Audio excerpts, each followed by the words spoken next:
Continuamos el capítulo 10 de 2 Corintios. Y solamente para recordar los versículos del 4 al 6 que son los más importantes de este capítulo, porque las armas de nuestra milicia no son carnales, sino poderosas en Dios para la destrucción de fortalezas, derribando argumentos y toda altivez que se levanta contra el conocimiento de Dios y llevando cautivo todo pensamiento a la obediencia a Cristo, y estando prontos para castigar toda desobediencia cuando vuestra obediencia, sea perfecta. Nos quedamos en ese versículo 6. Ya tocaría el versículo 7 que el apóstol Pablo ya está señalando ciertas cuestiones en la iglesia de Corinto. Más adelante, el apóstol también habla sobre ciertos descuidos o gente que está incorrectamente creyendo ciertas cosas. Entonces, pero la diferencia que vemos es que aquí solamente son algunos cuantos que han quedado y que el apóstol les advierte o les insta, cambien porque ya voy a llegar a ustedes y entonces no quiero encontrar a nadie en desorden. Pero no lo vemos como en la primera carta, en donde básicamente era toda la iglesia de Corinto. Entonces, esa es la gran diferencia acá. Sí existen algunos que continúan desviándose o apartándose, pero ya no están consiguiendo que toda la iglesia se aparte. Esa es la gran diferencia aquí. Entonces, el apóstol Pablo sigue hablando de cosas como disciplina, cómo mantenerse firme en el evangelio, cuidado con los engañadores, etcétera, etcétera, etcétera. Pues siempre vendrán engañadores. Eso es algo que hay que entender, saber, y ha sido permitido por el Señor mismo lo ha profetizado. Hubo falsos profetas, así habrán falsos maestros entre ustedes, dice el Señor Jesucristo, capítulo 24 de Mateo. Así que no debe sorprendernos. Lo que debe sorprendernos es que los creyentes se dejen llevar. Se dejen llevar por las falsas doctrinas y pues ahora se está dando mucho por la famosa apostasía. La apostasía ha hecho o ha permitido em, muchas desviaciones adentro de las iglesias. Por supuesto, esto solamente crea pleitos y todo lo demás. Y muchos solamente descartan el juicio, el cuidado que se debe tener hacia la doctrina, simplemente diciendo no juzguéis y no seréis juzgados, como dice el Señor, pero no se aplica hacia eso, se aplica hacia el pecado, literalmente. Pues obviamente todos somos pecadores, entonces ¿por qué vamos a señalar a los demás si yo también soy pecador? Es a eso a lo que se aplica, pero no las falsas doctrinas. Las falsas doctrinas sí hay que señalarlas completamente. Y en cuanto a los pecadores, no se trata de señalarlos, sino se trata de exhortarles como hermanos en Cristo si es que quieren cambiar. Si no quieren cambiar, entonces hay que tenerles como gentiles y publicanos. También lo dice en la Biblia. Eso quiere decir como extraños, ¿no? Como que están afuera de la iglesia del Señor. Pero eso es en cuanto a los pecadores, el tema no se trata sobre eso. Así que continuamos, en donde ya solamente vamos a encontrar algunos pasajes y algunos conceptos importantes, los cuales debemos entender y aplicarlos o traerlos a nuestro contexto actual. Versículo 7. Miráis las cosas según la apariencia. Si alguno está persuadido en sí mismo que es de Cristo, esto también piense por sí mismo que como Él es de Cristo, así también nosotros somos de Cristo. El apóstol está exhortando a que no nos dejemos llevar solo por la apariencia, sino que entendamos quién es de Cristo, quién no es de Cristo, quién es verdadero de Cristo. Y sobre todo el apóstol está exhortándoles, vean, yo he recibido una revelación directa del Señor, así que el evangelio que he recibido no lo tomen o no lo pongan en el mismo lugar o en el mismo nivel de cualquier otro que venga y diga cualquier otra cosa. Sí, yo lo recibí del Señor, sí, a mí el Señor me habló, sí, a mí se me apareció el Señor. Y por lo tanto tengo la disposición y el derecho de cambiar ciertas normas en el Evangelio o disposiciones en el Evangelio, que son cosas, por cierto, que sí existen ahora. En aquel entonces, pues se dieron ciertas desviaciones. En este momento se dan desviaciones a causa de fantasías y a causa de mentiras de varios mentirosos. Pero eso hay que juzgarlo cada quien. No juzguemos por las apariencias. Veamos en esencia cuál es el sentido del evangelio. Y tenemos un evangelio puro, perdón. Tenemos un evangelio perfecto. ¿Por qué lo vamos a cambiar, a desechar o a añadirle cosas que es peligrosísimo? A eso se refería el Señor cuando les dice a sus discípulos, tengan cuidado con la levadura de los fariseos. ¿Por qué? ¿Por qué la Biblia y más exactamente nuestro Señor nos insta a que tengamos cuidado con la levadura de los fariseos? ¿Cuál es el sentido ahí de la levadura? Lo que pasa con la levadura es que es un poco de levadura, y lo dice la Biblia, un poco de levadura leuda toda la masa. Entonces, los añadidos al Evangelio son peligrosos. Esto no funciona, entonces le vamos a añadir esto. Están todos los dones del Espíritu, pero le voy a añadir otro don del Espíritu que es mentira y que no aparece en la Biblia en ninguna forma. Entonces, esos son añadidos del Evangelio. El Evangelio, o sea, antes se trataba de sacrificio y esto y aquello, ahora no, vamos a añadirle el que Cristo nos quiere hacer ricos a todos. El Señor está comprometido con nuestra bendición, eso sí tenemos que entenderlo. Pero muchas veces nuestra bendición o nuestro camino de bendición hacia otros significa que a nosotros, eh, podríamos decir, nos irá mal. Bueno, podríamos decirlo así, o que tendremos contratiempos, tendremos problemas, dificultades. Así pasó con el traductor de la Biblia, Casiodoro de Reina. Él tuvo que huir de la Inquisición española, dejar su país, obviamente natal, España, y se fue a refugiar, si no estoy mal, en Suiza. Y así pasó el resto de su vida. ¿Por qué? Por haber traducido la Biblia al castellano, ¿no? Al español, más exactamente. Entonces, ¿fue algo de bendición? ¿Cumplió el propósito del Señor? Sí. ¿Nos bendice a todos? Sí, nos bendice a todos. Pero para Casiodoro de Reina, ¿qué tuvo que pagar? Mantenerse huyendo, vivir como refugiado básicamente el resto de su vida. Si no estoy mal, se mantuvo dando tutorías o ciertas clases así como que particulares, y esto pues obviamente no le daba mucho dinero, y así básicamente vivió toda su vida, y así es como logró sostener a su familia. Ciertamente es el Señor quien lo sostuvo, pero a veces este camino de bendición y de cumplimiento de la voluntad de Dios es un camino difícil, es un camino con dificultades, con problemas. El Señor lo dice claramente cuando habla de la senda estrecha, que hay que seguir la senda estrecha que nos lleva a la salvación. Entonces, no juzguemos por las apariencias, porque una persona tenga dinero o hable bonito, no quiere decir que en serio esté defendiendo el Evangelio. Tenemos que aprender a juzgar. Y una persona puede ser que no tenga nada de dinero, en apariencia no es bendecido, y es que ahí es donde vemos el problema que nos señala el apóstol. Juzgamos por las apariencias. Una persona con dinero es bendecida, una persona sin dinero no es bendecida. Y así hay muchos, muchos evangélicos que piensan que la bendición es dinero. Y es un gran problema. El Evangelio no es así. Todos hemos sido bendecidos en Cristo, todos hemos sido enriquecidos en Cristo. La bendición es muy particular para cada quien, y sobre todo para aquellos que han sido llamados por Dios para una bendición y una provisión mucho mayor hacia la iglesia y hacia el pueblo del Señor. Muchas veces esto significa que morirán perseguidos, significa que darán completamente sus vidas, no verán la recompensa en esta vida, pero por supuesto que tienen su depósito glorioso en la eternidad, el cual está guardando el Señor.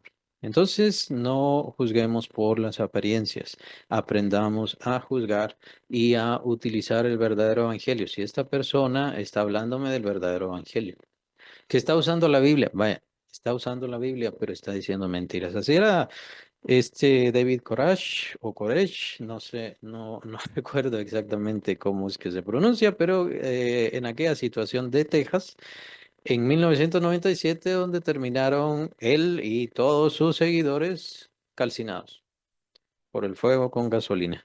Y entre ellos estaban sus hijos, pero por cierto eran hijos ilegítimos. Este tipo, usando la Biblia y manipulando la Biblia, dijo: Yo soy Jesús, yo soy la segunda venida de Jesús. Y ustedes son mis seguidores y ustedes son mis discípulos. Utilizando la Biblia, dijo: Bueno, yo voy a cancelar ya todos los matrimonios, ya todos los matrimonios se acabaron. Ahora todas las mujeres van a ser mis esposas. Y por supuesto hubo algunos que se fueron, hubo algunos varones que se fueron y sus esposas se quedaron con él. Y por supuesto de ahí le vinieron varios hijos. Si no estoy mal, terminó como con 8 o con 10 de diferentes mujeres. Así, y entonces cuando todavía hay algunas mujeres que sobrevivieron a todo eso, ¿no? Lograron salir de todo este encierro y todo.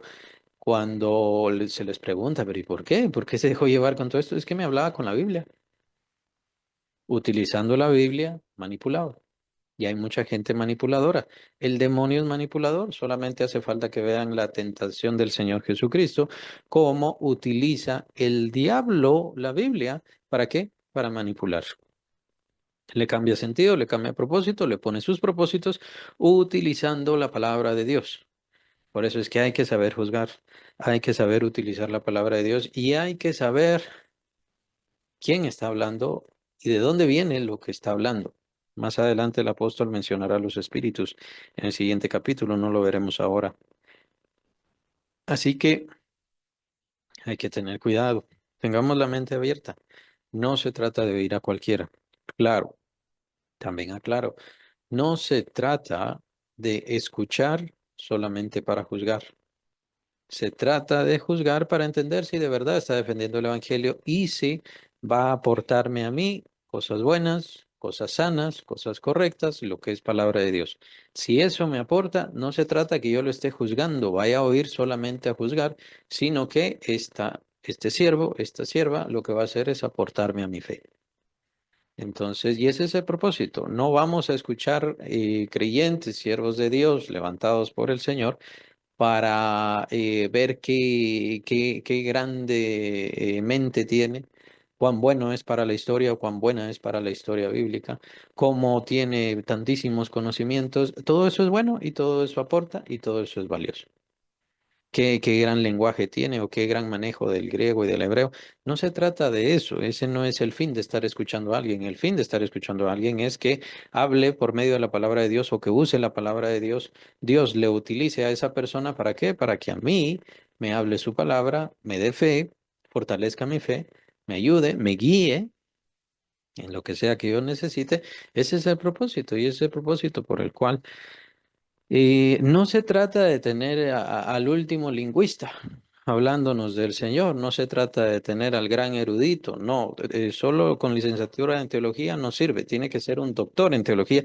No se trata de tener eso, se trata de que sea una persona usada por Dios para que Dios me hable a mí y entonces con esto va a fortalecerse mi fe, voy a aumentar en la fe, voy a crecer en la fe. Y Dios me va a guiar precisamente por medio de todo eso. Ese es el propósito. Entonces, no se trata de juzgar todo el tiempo, se trata de que si estemos en guardia, hay muchos engañadores, hay que tener cuidado, no juzguemos por las apariencias, porque una persona es pobre quiere decir que no me puede bendecir, porque una persona es rica me puede bendecir, que eso también es contrario a la verdad. Muchas veces la verdad es que no queremos las bendiciones, especialmente de traidores y aquellos que tergiversan la palabra y el evangelio de Dios por causa de dinero o por la ganancia. ¿Qué es lo que tienen adentro? Espíritus demoníacos, ciertamente, o respaldándolos, pues quiero decir. Entonces, hay que tener cuidado, el apóstol llama la atención a eso. Hay que tener cuidado. De hecho, más adelante en el capítulo, si no estoy mal, es el capítulo 11, donde menciona el apóstol Pablo que no nos extrañe cómo vengan estos falsos, todos estos mentirosos, ciertamente nos van a hablar bonito, ciertamente nos van a hablar muy bien, ciertamente van a tener palabras infladas, hinchadas, maravillosas, ¿no? Y nos van a hacer sentir bien, pero hay que tener cuidado, dice el apóstol, el mismo Satanás se viste como ángel de luz. El mismo Satanás se viste como ángel de luz, así que no debe extrañarnos que sus ministros, así le llama el apóstol, sus ministros se vistan de la misma manera. No juzguemos por las apariencias qué es lo que dice. Y veamos y sigamos la regla de la palabra de Dios. Por eso es que está. Sigamos la regla. Versículo 8, porque aunque me gloríe algo más todavía de nuestra autoridad, la cual el Señor nos dio para edificación y no para vuestra destrucción, no me avergonzaré. Hay muchos pasajes que lástima que hay ciertos hermanos que no los escuchan o no los leen o aparentemente no les preocupa. Todavía les llamamos a los legalistas hermanos, pues todavía no han negado a Cristo Jesús o la salvación en Cristo Jesús. Lo que pasa es que ponen muchos obstáculos a la salvación y es precisamente porque utilizan su autoridad, no para edificar, sino para destruir. Y las mujeres no pueden usar pantalón porque entonces sálganse de la iglesia, hijas del diablo, hijas de Satanás y otro montón de insultos. Es autoridad y obviamente ellas no pueden decir nada. Esa autoridad tiene que sujetarse a su esposo, tiene que hacer lo que él dice, ni siquiera le puede levantar la voz o estar en contra de su decisión o algo así porque está en contra de Dios y básicamente está exponiéndose al infierno. Entonces, así son los legalistas, lastimosamente, y hay que tener mucho cuidado con ellos. ¿Por qué? Porque tienen la autoridad. Cualquiera que habla en nombre de Cristo, llamémosle así, se está apropiando de esa autoridad. El problema es si esa persona es legítima o no. Tenemos el caso de la religión. En el caso de la religión, o sea, la religión católica, ya saben, ellos se están apropiando de Jesús, pero un Jesús a su modo, no un Jesús salvador, no un Jesús todopoderoso, no un Jesús hijo de Dios, no un Jesús que alcanzó la justificación y obtuvo la justificación completa para nosotros, cumplió la ley de Dios perfectamente y fue el único ser humano que la cumplió perfectamente. Todas estas cosas se dejan afuera en la religión. Entonces solamente se tiene un Jesús que sufre, que sufre, que sufre, que sufre y al final muere, obviamente, como un ser humano miserable. Ni siquiera les importa la resurrección de Cristo. Tomen en cuenta, ya viene la cuestión esta de la Semana Santa, así le dicen, y en donde no se preocupan para nada la resurrección de Cristo. No lo glorifican, no lo exaltan, no es Él el mayor, no, ¿a quién glorifican? A María, quien simplemente estaba ahí llorando.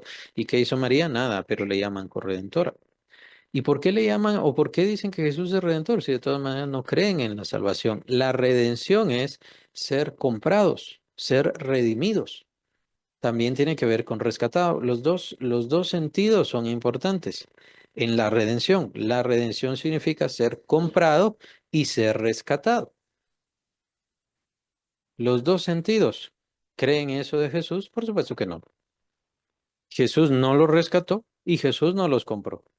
No le pertenecen a Jesús, le pertenecen a María, le pertenecen al Papa o le pertenecen a la Iglesia Católica en sí. La Iglesia es como un ente todopoderoso y Jesús solamente es el que se murió.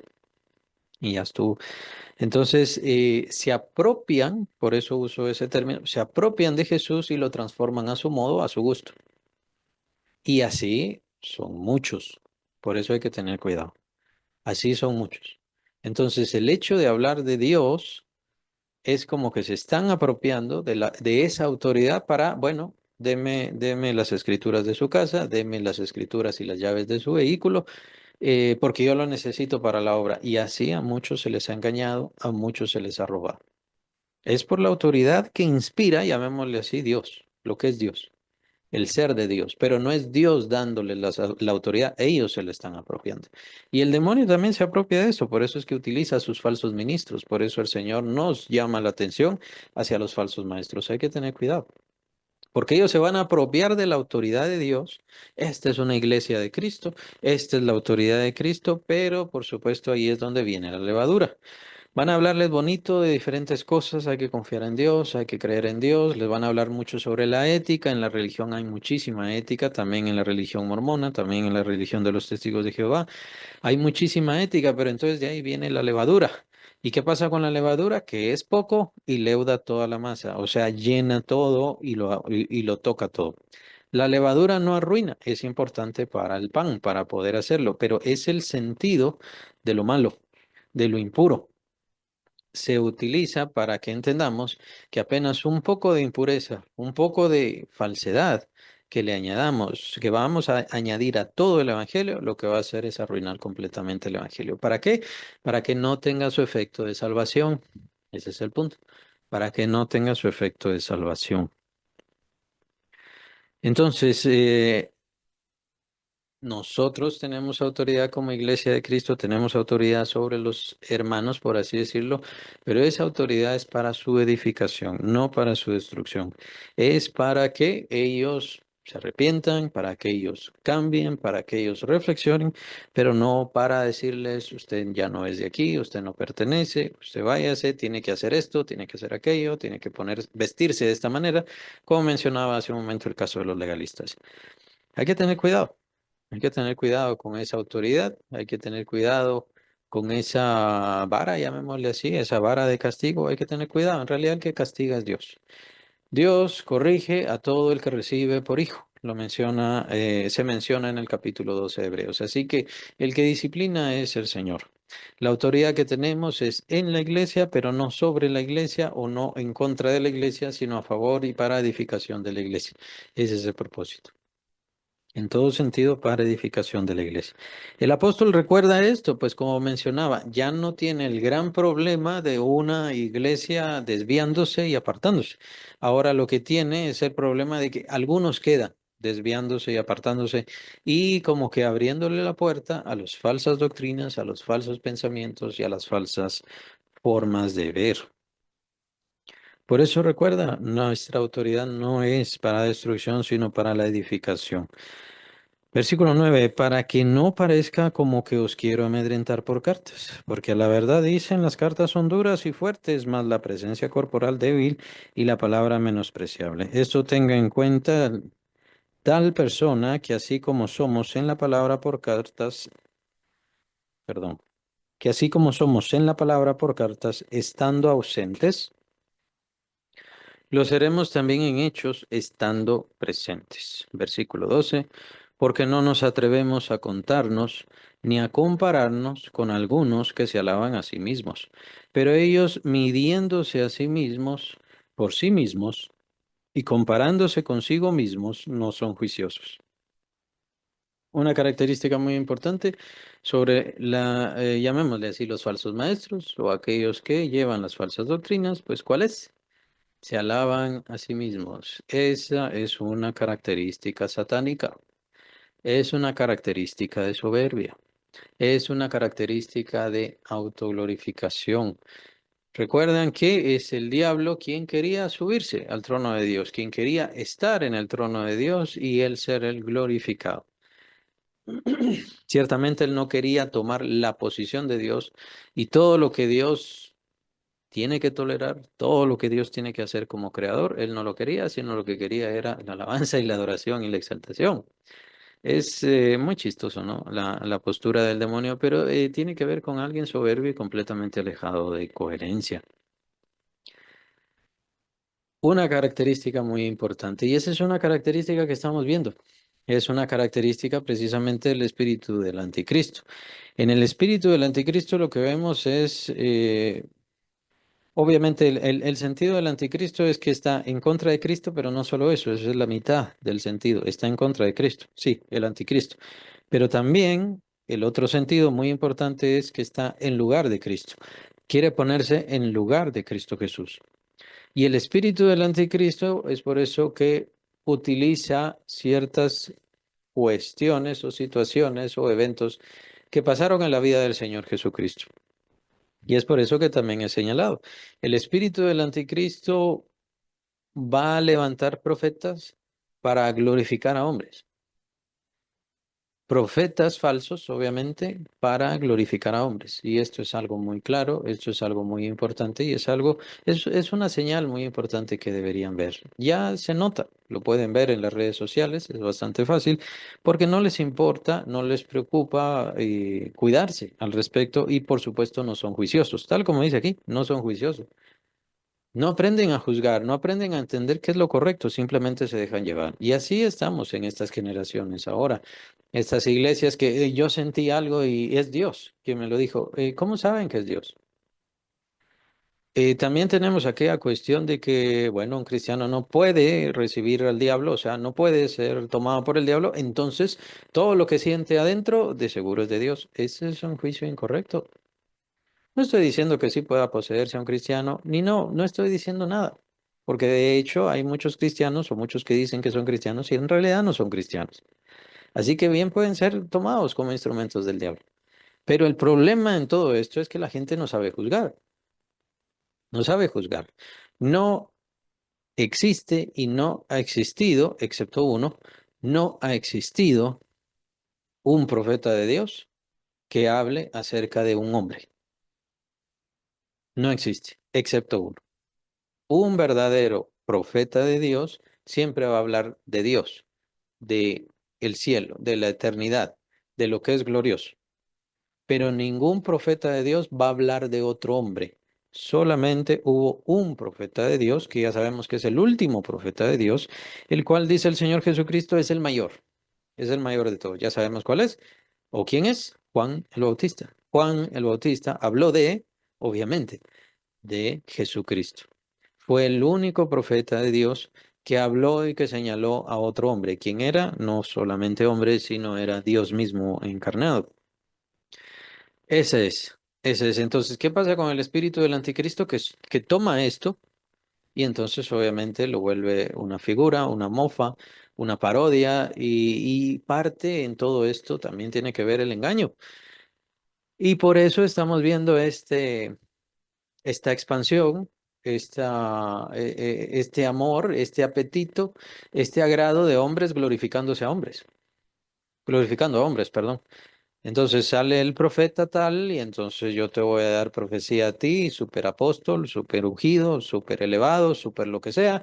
Y entonces dice Dios sobre ti, no, no, no, no, ese no es profeta de Dios. Solamente hubo uno que habló sobre otro hombre y ese fue Juan el Bautista que habló sobre el Hijo de Dios. De ahí no existen más. Obviamente estaban los profetas que iban a redarguir a los hombres en nombre de Dios, como pasó con el profeta Natán, que iban a dar la iluminación ¿a quién?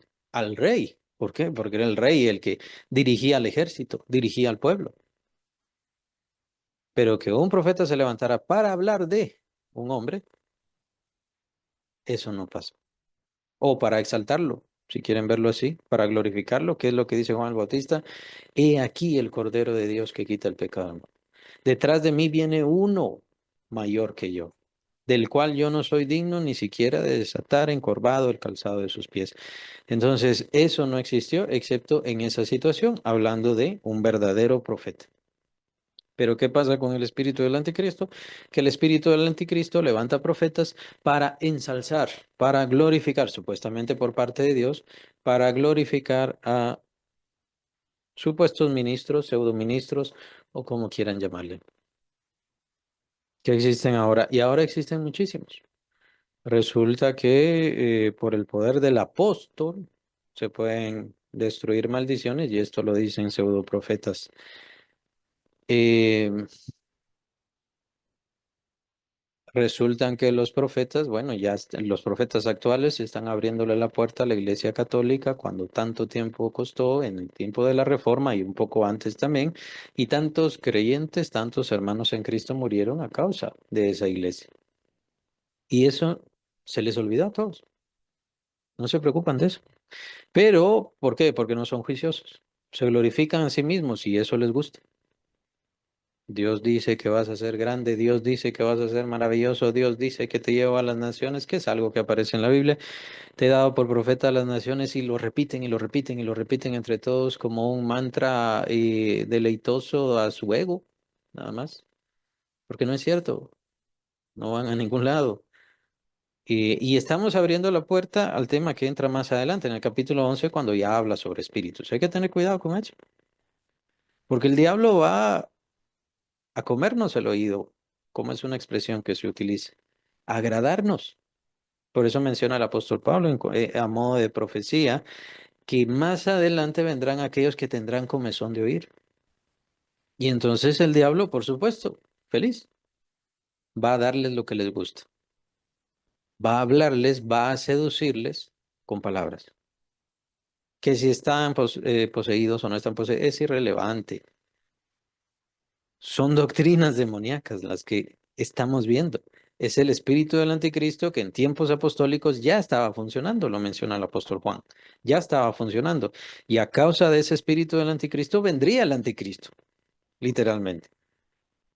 Pero ahora ya no se tiene eso para juzgar, ya no se tiene eso en consideración y tenemos que estar alerta.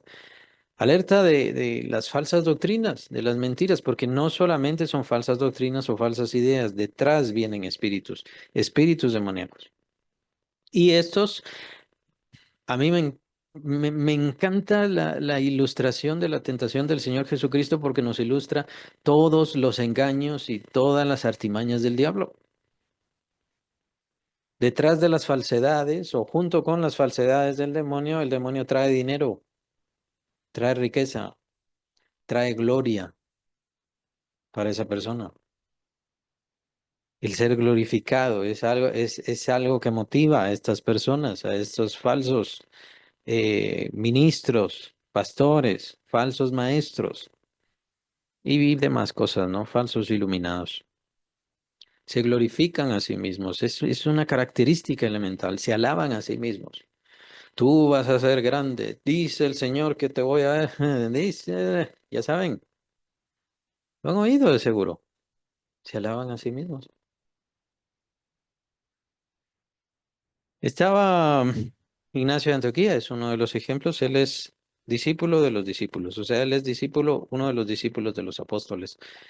Y él llegó a ser, obviamente, obispo de Antioquía, y una de sus frases muy importantes es, yo no soy digno de ser obispo de esa comunidad.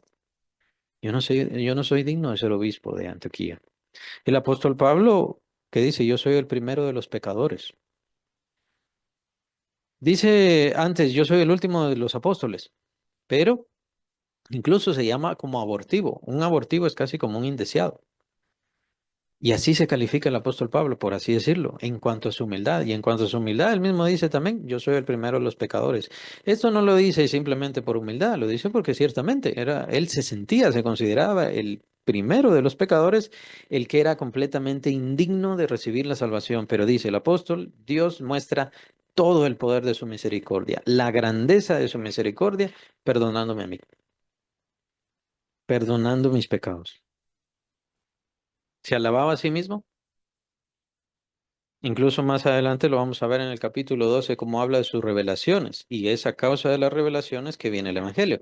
Él no se estaba glorificando, wow, mírenme qué maravilloso soy yo que me llevaron al tercer cielo y que también fui al paraíso. No, no estaba diciendo eso, sino que a causa de todas estas revelaciones es que yo tengo el Evangelio, por eso él le llama mi Evangelio, porque él lo recibió y fue enviado directamente por el Señor. Es por eso, él es apóstol, ¿por qué? Porque es enviado de Cristo. Ahí solamente hay 11 y él, o sea, él es el 12.º.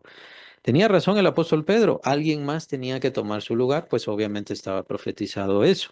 Alguien más tenía que tomar el lugar de Judas Iscariote. ¿Y quién es el que toma el lugar? El apóstol Pablo. Si llegando a ser el mayor de todos los apóstoles. Entonces, ¿se alaban a sí mismos? No. Es aprobado al que Dios alaba. De hecho, lo dice más adelante al terminar este versículo, este capítulo, perdón. Entonces, tengamos esto presente. Una de las características fundamentales, se alaban a sí mismos, a sí mismos. Hay vanagloria, hay exaltación. Se levanta un profeta, yo recibí profecía que tú vas a ser grande y que tú tienes mi espada y que con mi espada vas a... Todas esas son vanaglorias que no necesariamente vienen de la fantasía de las personas. Pues algunas sí, pero no necesariamente todas. Mucho de esto viene del mismo Satanás. Es eso, por eso el apóstol le dedica tanto a esto. Son instrumentos de Satanás. Y es por eso tan importante todos estos pasajes en donde el apóstol ya no habla en modo molesto, en modo irritado, la iglesia se está desviando. No, la iglesia no se estaba desviando. Hay algunos que se están desviando. Hay algunos que todavía no han querido entender. Pero por eso hay que tener cuidado. Entonces llama la atención en un sentido más de instrucción y su instrucción es muy profunda. Pues en el capítulo 11 ya nos habla de espíritus. Hay que tener cuidado con los espíritus. Así que aprendamos a conocerlos. Se alaban a sí mismos. Versículo 13. Pero nosotros no nos gloriamos desmedidamente, sino conforme a la regla que Dios nos ha dado por medida, para llegar también hasta vosotros. Dios nos ha dado una regla. Más adelante menciona la fe, nuestra regla de fe. Y también cada creyente debería medirse a sí mismo conforme a la medida de la fe que Dios le ha dado. ¿Qué tanto ha ido creciendo mi fe? ¿Qué tanto se ha ido fortaleciendo mi fe? Por eso mencionaba hace algún momento y hacía esa aclaración, que está bien, debemos juzgar y reconocer a aquella persona que nos está hablando. Si nos está hablando con la palabra de Dios, excelente. Y entonces, ¿de qué se trata? ¿Cuál es el fin? ¿Que esa persona me hable de una forma muy erudita? A mí no me sirve un pastor que es licenciado en teología, no tiene que ser un doctor en teología, entonces ese sí sirve, ese sí es importante. ¿De qué se trata el que enseña la palabra? El que enseña la palabra por parte de Dios lo que va a hacer es aumentar mi fe, fortalecer mi fe, hacer que mi fe crezca. No por él, sino por la palabra de Dios, porque Dios lo utiliza como instrumento. Entonces yo estoy fortaleciendo mi fe, estoy creciendo en Cristo. Por supuesto que todo lo demás son herramientas, la hermenéutica, la teología y todo ese tipo de las interpretaciones, todo eso es importante. Y a medida que van creciendo, qué bueno. Mientras más conocimiento tenga, es mejor, pero lo más importante es ser utilizado por Dios. Y para ser utilizado por Dios no hace falta solo el conocimiento. Para ser utilizado por Dios hace falta el compromiso de vida completo. No hace falta un doctorado en teología, no hace falta una maestría en teología, no hace falta dos o tres doctorados en teología. Lo que hace falta es un corazón completamente entregado cada vez más, cada vez más, cada vez más a Cristo Jesús. Ese hombre, esa mujer van a fortalecer la fe del rebaño, van a bendecir cada vez más y más al rebaño. Entonces se añade, por supuesto, el conocimiento, el discernimiento, la inteligencia, la ciencia y todo lo demás.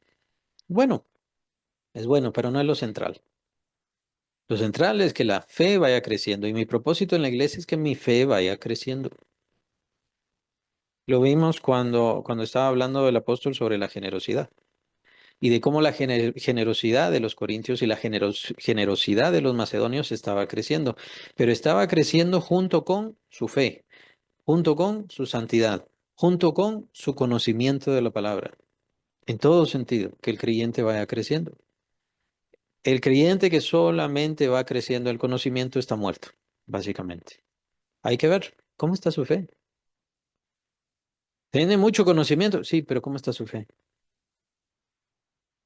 Puede ser que no crea mucho en Dios, puede ser que tenga riñas contra Dios, puede ser que ya ni siquiera ora o ora, pues sin fe, solo por obligación. Señor, gracias por esto, gracias por aquello, te pido aquello, adiós, por pura obligación. Pero ¿cómo está su entrega, su búsqueda, su compromiso? Para todo eso hace falta la fe. Yo voy a buscar más conocimiento porque soy instrumento de Dios y soy un instrumento para el pueblo de Dios, para que el pueblo crezca en fe. ¿Tengo esa certeza? ¿Tengo esa seguridad o solo quiero conocimiento? ¿Cuál es mi certeza?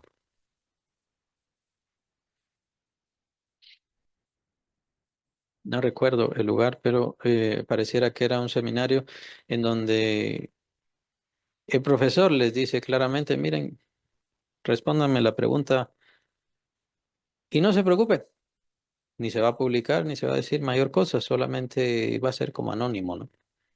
Le estaba hablando a estudiantes de seminario que ya estaban por graduarse y les preguntó, miren, quién de ustedes no cree mucho en esto del cristianismo, en esto del Señor, en esto de la fe? ¿Quién no cree mucho? Y sorprendentemente, varios levantaron la mano. Esa fue su conclusión al terminar casi su carrera de teología. Una de las respuestas más comunes, y entonces, ¿por qué está estudiando teología y por qué está aquí? Ah, lo que pasa es que el trabajo me parecía fácil, porque se trata de ser pastor, entonces el pastor tiene trabajo fácil, ¿no? Porque solamente trabaja domingo. Y esa fue una respuesta popular en ese seminario. Muchos son así. Muchos trabajan solamente por dinero. Hay una película también famosa, se hizo famosa como en los 80 por ahí, donde uno que había aprendido de su papá a hacer campañas evangelísticas y con eso recibía dinero. ¿Y qué pasa? Dice al final del documental, al final de la película, yo no creo en nada de esto, nada de Jesús y todo lo demás. Lo que pasa es que mi papá me enseñó a hablar. Ya saben, ¿no? Gloria, reciba y todo lo demás. Mi papá me enseñó a hablar y es la forma como yo tengo para ganarme el pan y ganar bastante bien. Muchos son así, toman el evangelio como para lucrar, fuente de ganancia. Eso es su fin, nada más. Fuente de ganancia. ¿Cómo estará la fe de esas personas? ¿Cuál será su medida? ¿Cómo estará su crecimiento? Dios nos ha dado una regla y eso es muy importante. El apóstol más adelante lo va a considerar. Y es importante que lo consideremos desde ya. ¿Cómo está, cómo estoy yo como creyente? No se trata que lo publique, no se trata que lo, lo dé a conocer delante de toda la iglesia, sino cómo está, cómo está su fe. Pienso que muchos abandonan la verdad de la iglesia precisamente porque no meditan, no se juzgan a sí mismos. ¿Cómo estoy? ¿Cómo estoy en mi fe? ¿Cómo está mi seguridad? ¿Por qué ya no voy a la iglesia? ¿Por qué ya no leo la Biblia? Me gusta la Biblia, pero no voy a la iglesia. Me gusta la Biblia, pero no sirvo al Señor. ¿Cómo está mi fe? No se juzgan y aparentemente, y esta es una característica del pecado, por cierto, no quieren juzgarse. Les irrita que los juzguen. No se trata de que los juzguen, es la misma palabra que los juzga. Nadie está juzgando a nadie, más bien es la misma palabra la que juzga, pero usted no quiere que le juzgue. Le irrita, le molesta, y eso es una característica del pecado y del pecador. El pecado esconde su pecado, no quiere que se descubra. ¿Se recuerdan capítulo 3 de Juan? Dice el Señor, esta es la condenación, que la luz vino al mundo y los hombres amaron más las tinieblas que la luz. Y es por eso que se quieren mantener en las tinieblas. Dice el Señor, no vienen a la luz para que no se muestren sus obras. O sea, para que nadie los juzgue, para que nadie los señale. Ellos quieren mantenerse en oscuridad, alejados de la luz, alejados de Dios. ¿Será que muchos cristianos son así? Muchos, solamente digo. O la mitad, o menos de la mitad, bien podría ser. Pero por eso hay que juzgar cómo está mi fe, cómo está mi seguridad. Vean, de eso se trata el mensaje de las siete iglesias en Apocalipsis, a partir del capítulo 3, a partir del capítulo 2, perdón. El mensaje de las siete iglesias es bien contundente. Esto, y es por parte del Señor. Estas cosas has hecho bien, pero esto tengo contra ti. Esto es incorrecto. Tú has permitido estas falsas doctrinas, estos males, estos pecados, has permitido todo esto. Y por supuesto, el último es el peor, ¿no? La iglesia de la Odisea. Tú dices que eres rica, tú dices que estás bien, tú dices que puedes ver claramente, pero tú eres miserable, eres pobre y estás ciega, dice. Ni siquiera te has dado cuenta que yo ya no estoy ahí. Ni siquiera te has dado cuenta que ya ni siquiera eres mi iglesia. Ese mensaje bastante severo para la iglesia de la Odisea, pero el Señor no lo dice por gusto, el Señor no lo dice por nada. Hay muchos creyentes que son así. Y el problema es que el creyente no se juzga a sí mismo, no se deja llevar. Y si estoy mal en mi fe, bueno, voy a usar las armas del Señor. Las armas del Señor no se trata de irle a hablar a aquellos y evangelizar a aquellos que le quitan la cabeza a los cristianos. No se trata de eso. Las armas del Señor son su palabra, la cual todos tenemos acceso. Sin importar en dónde esté, todos tenemos acceso. La palabra de Dios, la oración, cualquiera la puede practicar, pero hay que ser sinceros. Hay que dejarse dominar por la palabra de Dios, dejarse guiar por la palabra de Dios porque es por medio de ella que nos guía Dios, que nos dirige. ¿Qué es lo que estoy haciendo incorrecto? ¿Qué es lo que está mal en mi vida? ¿En qué forma yo no escucho a Dios? ¿O no le quise escuchar? ¿O no le quise hacer caso? Y eso todavía está afectando mi vida. Les recomiendo mucho que lean capítulo 12 de Hebreos. Hay que leerlo, hay que conocerlo, hay que estudiarlo. Ahí el capítulo 12 de Hebreos nos habla de raíces de amargura. A veces hay raíces de amargura en el corazón, las cuales nosotros no quitamos o no dejamos que Dios las quite. Dios las quiere quitar, Dios las quiere deshacer, pero no dejamos que Dios las quite. Y por eso se mantiene la amargura en nuestro corazón. También nos habla ese capítulo de que hay que enderezar lo que está torcido. A veces caminamos de forma torcida, caminamos incorrectamente. Esto no nos permite correr la carrera, que es lo con lo que empiezan en los primeros versículos, ese mismo capítulo 12, que nos despojemos del pecado y que podamos correr la carrera libremente. Entonces, a veces el pecado no solamente nos es peso, no nos deja correr la carrera correctamente, sino que muchas veces el pecado lo que hace es que caminemos torcido. O sea, ¿cuánto tiempo lleva ese creyente o esa creyente caminando torcido, caminando con el pecado? Ya está caminando de forma torcida y ni siquiera se da cuenta. La palabra de Dios es la que nos corrige, la que nos enseña, la que nos instruye, la que nos redarguye y no le ponemos atención. Me gusta que me instruya, pero no me gusta que me corrija. Ahí estoy entrecortando la palabra de Dios. Ahí estoy desobedeciendo la palabra de Dios. Y entonces, ¿cómo puedo decir que amo a Dios en realidad? ¿Cómo puedo decir que amo y que gusto de la presencia de Dios? ¿Cómo lo puedo hacer? No estoy siguiendo bien la regla. No estoy creciendo correctamente. No soy un creyente maduro. El Señor, vean, muy importante, nos ha dado medidas, nos ha dado los medios con su palabra, con nuestra fe, con el Espíritu Santo, para juzgar cómo está mi crecimiento, cómo está mi desarrollo. Vean que ahora, pues diría el mundo, pero más bien son los cristianos del mundo, los cristianos carnales, ¿no? Que ahora proliferan demasiado. Y bueno, ¿cuáles son las medidas de la efectividad de un ministerio? Bueno, un ministerio es efectivo si hay de 1000 para arriba, de 500 para arriba. Número de personas, número de congregantes, ¿no?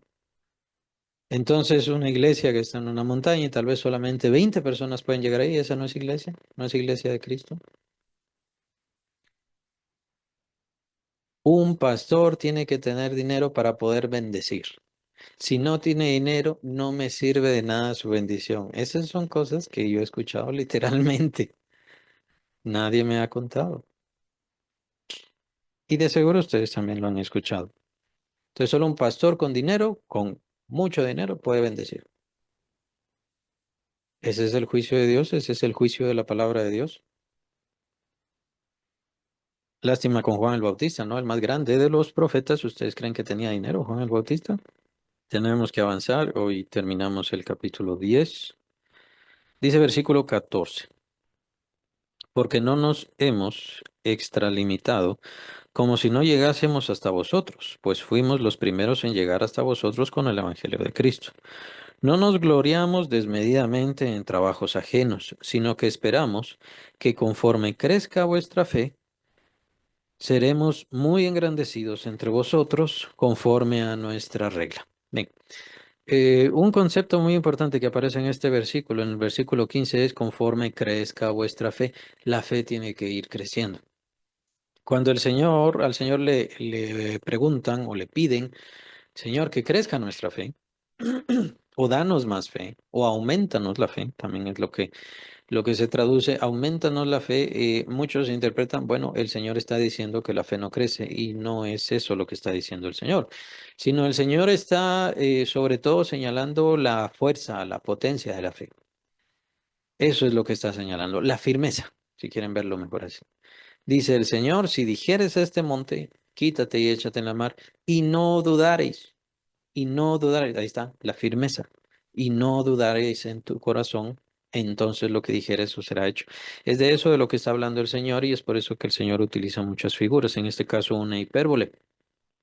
Pero aquí lo que vemos con el apóstol Pablo es que sí nos señala de que nuestra fe va creciendo, nuestra fe va creciendo y debe ir creciendo. La fe de todo creyente tiene que ir creciendo. ¿Para qué? Para que se haga fuerte, para que se haga firme, para que se haga sólida. Es por eso que el creyente tiene que participar de la iglesia, mantenerse sirviendo en la iglesia, continuamente estar cerca de la iglesia. ¿Por qué? Porque así es más difícil que caiga, es más difícil que peque, es más difícil que se aparte de la fe, es más difícil que caiga en falsas doctrinas. Es por eso tan importante. La fe tiene que ir creciendo para que el creyente no se desvíe. De hecho, lo dice el apóstol Pablo, si no estoy mal, es capítulo 13 de 1 de Corintios, que cuando ya lleguemos a lo perfecto, entonces no seremos como esos barcos que son llevados por doquier viento de doctrina. Entonces, esa es la idea, que nos mantengamos firmes y siempre seguros cuál es nuestro destino, cuál es nuestro destino, cuál es nuestro propósito. ¿Y cómo hacemos eso? Fortaleciendo la fe, manteniéndonos firmes, asegurando la fe. Por eso es tan importante la doctrina. La doctrina sí es muy importante, pero ese es el propósito, fortalecernos en nuestra fe. Si nuestra fe entonces se va fortaleciendo, si nuestra fe va creciendo, que también tiene que ver con ir aumentando, entonces ya tenemos una mayor medida para poder juzgarnos a nosotros y tenemos mayor seguridad. Además, si la fe va creciendo, entonces mi fe va a ir dominando cada vez más y más partes de mi propio ser. Porque ahora, podríamos decirlo así, mi fe interviene con mis idas a la iglesia y nada más. Pero si mi fe va creciendo, Si va dominando cada vez más y más mi ser, entonces no va a ser nada más aplicada cuando yo vaya a la iglesia, también cuando esté en mi casa, también cuando esté en mi trabajo. Y va a dominarme cada vez más, va a dominar cada parte de mí. Mi fe va a empezar a dominar mis sentimientos. Es muy importante. Los sentimientos son dados por Dios y son valiosísimos. Nosotros, por ser una iglesia fundamentalista, a veces nos apartamos de la idea de los sentimientos porque decimos, bueno, utilizamos esta palabra un tanto despectiva, sentimental. Y no nos gusta ser sentimentales. Hay quienes son sentimentales y entonces lo usamos en forma despectiva. Y entonces quienes solamente limitan su relación con Dios en forma sentimental. Nosotros somos fundamentalistas. Entonces nosotros limitamos nuestra relación con Dios en base a nuestro conocimiento y gran conocimiento bíblico. Una cosa y la otra están mal, porque no podemos guiar nuestra relación con Dios conforme a lo que siento. Eso es lo peligroso, especialmente de estos tiempos. Porque en estos tiempos siento en mi corazón que le diga de parte de Dios, ta, ta, ta, ta. ¿Y en serio? ¿En serio es de Dios? ¿Y por qué Dios se va a meter en las relaciones de las personas cuando ya lo habló en la palabra? Y entonces Dios tiene que mandar una palabra directa del cielo y dar iluminación. ¿Por qué? Si ya está en la palabra de Dios, que nos amemos unos a otros, que nos perdonemos unos a otros, que sobrellevemos las cargas los unos de los otros. Ahí está en la palabra, no tiene por qué estar recibiendo revelación, pero se está dejando llevar por su sentimiento. En ese caso es incorrecto. Pero el solo conocimiento, dice el apóstol Pablo, la letra mata. Esto lo dice específicamente con respecto a los fariseos, pero básicamente muchos cristianos lastimosamente son así. Se dejan llevar por solo el conocimiento, el conocimiento, el conocimiento, el conocimiento. Sí, ¿cómo está su corazón? Seco, frío, desinteresado. Por eso, ¿por qué sorprende después las peleas adentro de la iglesia? ¿Por qué sorprende la desviación y que se apartan completamente de la iglesia? ¿Por qué sorprende? Si el corazón está frío completamente. Le damos tanto lugar al conocimiento y al cerebro que nos despreocupamos completamente del sentimiento, del sentir, del amor a Cristo Jesús. Y tanto uno como lo otro es incorrecto. ¿Cuál es lo correcto? Lo correcto es que nuestra fe crezca de tal manera que domine nuestro conocimiento, hablando de estos dos casos, nuestro conocimiento y nuestros sentimientos. Mis sentimientos van a ser dominados por mi fe. Mi conocimiento va a ser dominado por mi fe. Hay lastimosamente también algunos que es tanto el conocimiento que tienen que de una vez desechan la fe. Ya no pueden creer. Es que yo tengo tanto conocimiento, es que tengo tanta inteligencia. No, hombre, aniquiló su fe. Esa es la verdad. No tiene tanto conocimiento. Su conocimiento secó y aniquiló su fe completamente. De hecho, debería considerarse en serio es creyente todavía. Hay que tener cuidado. El recibir conocimiento y que el Señor disponga conocimiento no es para ahogar la fe. Lastimosamente esto se ve mucho en los seminarios, lastimosamente esto se ve mucho en los cursos de teología, especialmente cuando son cada vez más y más avanzados. La idea es destruir la fe. Los milagros del Señor, no es cierto, no son milagros del Señor, sino que son cosas que ahí están, algo así como con el maná. Esto, por cierto, lo vi en libros de teología. No son cosas que yo estoy repitiendo, no son cosas que yo solo estoy diciendo, son escritos de autores evangélicos de renombre, de gran conocimiento, que les encanta esa palabra eruditos. Son eruditos, les encanta, les emociona, les glorifica bastante, pero dejaron de tener fe, dejaron de confiar en Dios. Y por supuesto están, y ese es uno de los errores, uno de los errores de los fundamentalistas, que es tanto el conocimiento que de una vez desechan el corazón. Y los sentimientos no existen en ellos. Van a las iglesias, pero sin sentimientos, sin corazón, sin amor, sin entrega, sin devoción. Entonces, ¿para qué van? Van a escuchar mensajes, pero van a escuchar mensajes a juzgar. Por eso señalaba lo antes. Van a ver en qué palabra se equivoca. A ver, esta palabra fue incorrecta. La verdadera palabra es esta. Y es esa su forma de acercarse. a la palabra entregada y enviada por el Señor. Por eso decía, hay quienes como que pareciera que van a buscar a la iglesia unos grandes lingüistas, unos grandes eruditos. Bueno, entonces búsquese una iglesia donde sea uno que tenga unos 5 doctorados por ahí. Un pastor con 5 doctorados, búsquese, entonces vaya a esa iglesia. Ese seguro no se va a equivocar en palabras, no se va a equivocar en términos, no se va a equivocar en ciencia, no se va a equivocar en idiomas, pero revise si tiene fe. Esa es otra cosa. Y si le va a aumentar a la fe. El propósito de la iglesia es que, aquí lo vemos, que nuestra fe crezca. Y el propósito de mi Biblia, la que tengo en mis manos, o las que tengo en mis manos, es que mi fe crezca. El propósito de yo ir a servir a la iglesia es para que mi fe crezca. Si no, no estoy haciendo nada. Si no, no sirve de nada. Y mis sentimientos no los puedo sacar. Lo que tengo que hacer, y no se deben sacar. Dios ama nuestros sentimientos. Dios ama nuestro amor. Dios quiere estimular nuestro amor. ¿Por qué creen que amaba tanto al rey David? Porque lo amaba con devoción, con entrega total. La devoción del apóstol Pablo era hacia Cristo Jesús, esa visión gloriosa que él recibió. Era esa su meta, ese es su propósito. Su propósito no era ser el gran erudito, entregar grandes conocimientos o ser alabado por las personas. Su propósito era Cristo. Su devoción absoluta era Cristo. Pero los creyentes han perdido eso. Muchos creyentes han perdido eso precisamente porque no aplican su fe. El culto tiene que haber muchas personas o en el culto tiene que haber mucha música porque entonces así sí va a ser correcto el culto. Mire, la fe indica, porque viene por la promesa del Señor. La fe nos indica que donde dos o tres estén reunidos en mi nombre, ahí estoy yo en medio de ellos. Y a causa de eso, yo, mis sentimientos, tengo alegría, tengo gozo. Estamos reunidos y ¿quién está aquí? Nuestro Salvador. Nuestro Salvador está con nosotros. Y Él se va a manifestar y Él va a bendecir y Él va a prosperar y Él está agradado con que nosotros querramos agradarle, querramos buscarle, querramos aprender más de Él. En esa devoción.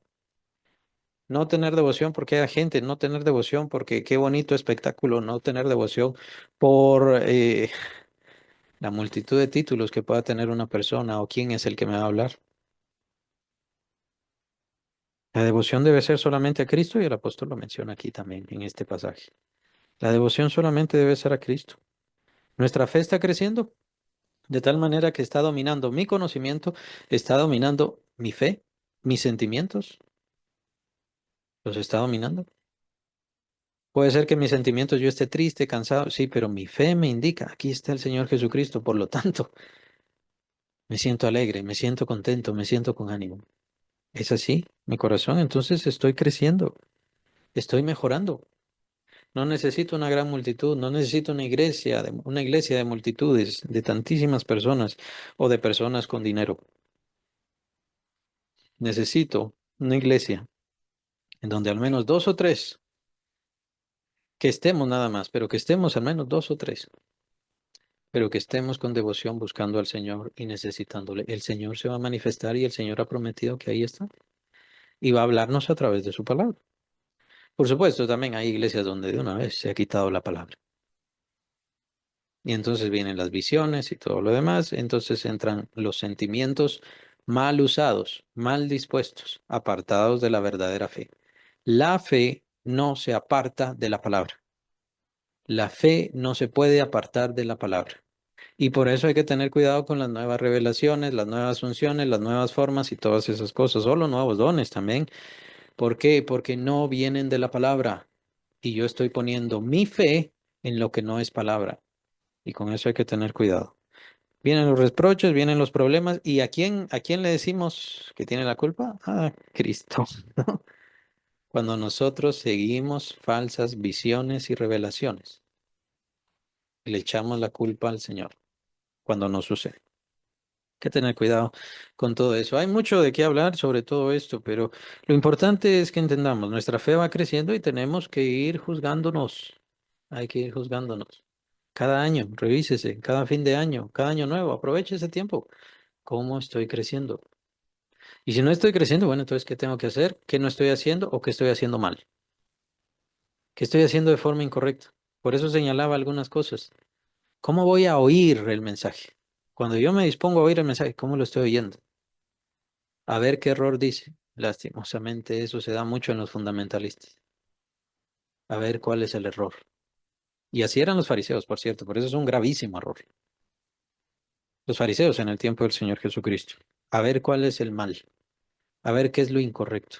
Aquí se equivocó en esto. Hay que tener cuidado. No porque sea irreal o malo, todo eso. Hay muchas equivocaciones, pero no nos reunimos para ver cuál es la equivocación de cada quien. Todos tenemos equivocaciones, todos tenemos errores. Nos reunimos y nos debemos reunir para que nuestra fe crezca. Y aquí lo dice el apóstol Pablo en ese versículo, versículo 15, muy importante, si lo quieren señalar y memorizar, mejor. La fe tiene que crecer, seremos muy engrandecidos entre vosotros conforme a nuestra regla. Y que anunciaremos, y es la regla de la fe. Más adelante el apóstol lo va a mencionar. Y que anunciaremos el evangelio en los lugares más allá de vosotros, sin entrar en la obra de otros, para gloriarnos en lo que ya estaba preparado. El apóstol Pablo está hablando del sentido del evangelio que debe de expandirse. También es otro error que se da mucho en estos tiempos, donde hay muchas iglesias que lo que hacen es apropiarse hermanos y apropiarse hermanos. No es esa la idea. La idea de los creyentes y de la iglesia es ir a buscar al mundo, ir a buscar a aquellos que no conocen a Cristo. Por eso las iglesias más certeras son las que se dedican a la evangelización en todo sentido. No solamente que hagan campañas, las campañas son cuestión de un tiempo, de un momento, pero que se mantengan evangelizando en diferentes formas. Esa es la idea. ¿Por qué? Porque la iglesia está en la tierra para llamar a los de la tierra. La iglesia no está para jalar de una iglesia y de otra y de otra y de otra. No ese es el fin, no ese es el propósito. De eso es de lo que está hablando el apóstol Pablo, de la expansión del reino de Dios, arrebatando, tomando, quitando gente del infierno o de las garras del infierno, si quieren verlo así. Para gloriarnos en lo que ya estaba preparado, versículo 17, más el que se gloría, gloríese en el Señor. Esa debe ser nuestra glorificación y exaltación. Ese no debe ser nuestro mayor anhelo, nuestro mayor agrado, agradar a Cristo. Eso es. No agradarnos a nosotros mismos, no agradar a las personas, no agradar al que tengo enfrente o al que tengo a la par, sino agradar a Cristo Jesús. Ese es el propósito. Y esperar el galardón de Él. Esperar el galardón de Él. No la recompensa de este mundo. Siempre es mala y siempre se termina. La recompensa del hombre, la adoración, la vanagloria del hombre es pasajera, inútil, insignificante. ¿Y quién lo demuestra mejor? Es el Señor Jesús, ¿no? Como en esa semana, en esa última semana de vida del Señor, lo estaban recibiendo como el Hijo de David. Hosana, Hosana, ¿se recuerdan? ¿Cómo se cumplió esa entrada triunfal? Pero, por así decirlo, más adelante en esa misma semana lo estaban maldiciendo, escupiendo, odiando, insultando y, por supuesto, gritando, crucifícalo. ¿De qué sirve la gloria del hombre? No sirve de nada. La única gloria que vale la pena es la gloria de nuestro Señor Jesucristo, que no se trata que nos glorifique, sino que nosotros le glorificamos a Él y en esa glorificación que le damos nosotros somos glorificados. Es una unidad, es una unidad lo que se da. Él ve nuestra fidelidad y nos entrega el galardón, pero no somos nosotros, es Él quien hace la obra. Nosotros solamente somos fieles en no arruinar la obra y en dejar que Él haga la obra a través de nosotros. Y es Él quien a nosotros nos da la corona, a nosotros quien nos da la recompensa, cuando en realidad la glorificación es de Él completamente. Y sí, siempre será de Él la glorificación, el reino, la exaltación, la iglesia, todo es de Él, pero al mismo tiempo nosotros somos glorificados en Él. Si Él es glorificado en nosotros, nosotros somos exaltados, por así decirlo, llevados a mayores alturas en Él. Por eso es que la condición del creyente, y el Señor lo dice, el que es mayor entre vosotros, ¿qué dice? Será vuestro siervo. Él es mayor, será su servidor. ¿Por qué? Porque quien se carga de glorificarnos es Cristo. Y quien va a usarnos para su gloria, para su exaltación es Cristo, y en esa exaltación y glorificación nosotros recibiremos un mayor depósito, como menciona el apóstol Pablo en Timoteo 2, en 2 Timoteo. El Señor está construyendo nuestro depósito particular conforme nosotros estemos glorificándole en nuestra vida, exaltándole a Él en nuestra vida. Y ese es el propósito del creyente. Entonces no necesito sentir envidia, no necesito sentir orgullo, no necesito vanagloria, no necesito la exaltación de nadie. Y no es que quiera la exaltación de Cristo porque tampoco la merezco. Lo que quiero es que Él sea glorificado en mí y que yo pueda ser un siervo fiel, lo más fiel posible. Sé que no lo soy, pero lo más fiel posible. ¿Qué dice el Señor? Siervos inútiles somos. Que esto debemos decir, esto es lo que debemos pensar. Siervos inútiles somos, porque lo que debíamos hacer, esto es lo que hicimos. Siempre el sentido de humildad, tranquilidad, nada de exaltación, no dejarse llevar por el diablo. El diablo va a querer comernos el oído, va a querer inspirarnos, tocarnos, anhelarnos, o como bien dice Santiago, atraernos y seducirnos a la vanagloria, a las pasiones, a el poder, al dinero, a las riquezas. Nos quiere llevar y quiere, por supuesto, que metamos esa levadura de maldad, que ahora la vemos por todos lados. Esa es la idea. ¿Qué se trata? ¿De qué es lo que debemos hacer? No debemos preocuparnos de ninguna exaltación, ni de ser glorificados, ni de ser de renombre, ni de nuestra importancia. En nuestra vida, el que está arriba es Cristo Jesús. En nuestra vida, el que es exaltado y glorificado debe ser Cristo Jesús. En mi corazón, quien tiene el primer lugar, el trono, la honra, la gloria, es Cristo, no yo. Así que yo debo ser lo menos reconocido posible. La expresión de Juan el Bautista es muy importante, muy interesante, muy valiosa también. Es necesario que Él crezca y que yo mengüe. Está hablando de su ministerio, está hablando de su vida, está hablando de su sentido de ser. Pero es que su sentido de ser, y Él lo entendía muy bien, su sentido de ser no era el ministerio, como mencionan los evangelistas. Bueno, cuando iba predicando Juan el Bautista, toda la gente salía de las aldeas a escucharle. Eso mencionan los evangelistas. Pero dice Juan el Bautista, no, no, ese no es mi sentido de ministerio, ni mi sentido de vida. Mi sentido es el Cordero. Por Él vine yo, por Él existo, por Él he predicado. Y ahora Él está aquí, entonces yo me voy, me oculto, ya no existo, ya no pertenezco. No le robo la luz a Él.